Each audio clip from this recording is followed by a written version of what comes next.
আমরা ফায়ার সার্ভিসের সক্ষমতা ও সামর্থ্য বৃদ্ধিতে জোর দিচ্ছি। ফায়ার সার্ভিস ও সিভিল ডিফেন্স একটি সেবাধর্মী প্রতিষ্ঠান।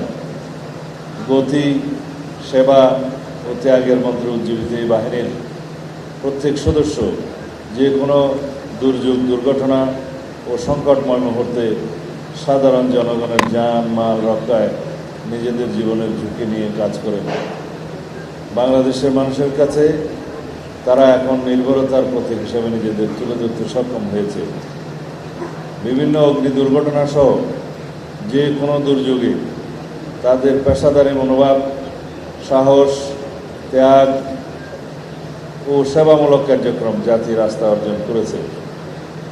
সকল দুর্যোগে বিপদে পড়া মানুষের পাশে প্রথম ছুটে যাওয়া স্বাধীনতা পুরস্কারপ্রাপ্ত এই প্রতিষ্ঠানটি আমাদের নিকট একটি গর্বের বাহিনী হিসেবে স্বীকৃত। আমরা জানি জলবায়ু পরিবর্তন সহ নানা প্রাকৃতিক ও মানব সৃষ্ট কারণে আমাদের দেশ প্রতিনিয়ত অগ্নিকাণ্ড, সড়ক দুর্ঘটনা, বন্যা, ভূমিধস, ভবনধস সহ বিভিন্ন দুর্যোগ দুর্ঘটনার সম্মুখীন হচ্ছে। রয়েছে ভূমিকম্পের মতো ভয়াবহ দুর্যোগের আশঙ্কা।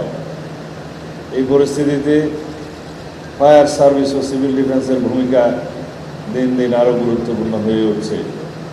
সেই কারণে ফায়ার সার্ভিস ও সিভিল ডিফেন্সের জন্য আধুনিক প্রযুক্তিগত সেবা সুবিধা সৃষ্টি, প্রশিক্ষিত জনবল ও পর্যাপ্ত সরঞ্জাম নিশ্চিত করার পাশাপাশি ভলান্টিয়ার সহ সরকারের অন্যান্য সেবা সংস্থার সাথে তাদের কার্যক্রম সমন্বয়ে থাকা খুবই গুরুত্বপূর্ণ। সারা দেশে 538টি ফায়ার স্টেশনের মাধ্যমে এই বাহিনী সেবা প্রদান করে যাচ্ছে, যা চাহিদার তুলনায় যথেষ্ট নয়। সেজন্য জনগুরুত্বপূর্ণ বিবেচনায় আমরা ফায়ার সার্ভিসের সক্ষমতা ও সামর্থ্য বৃদ্ধিতে জোর দিচ্ছি।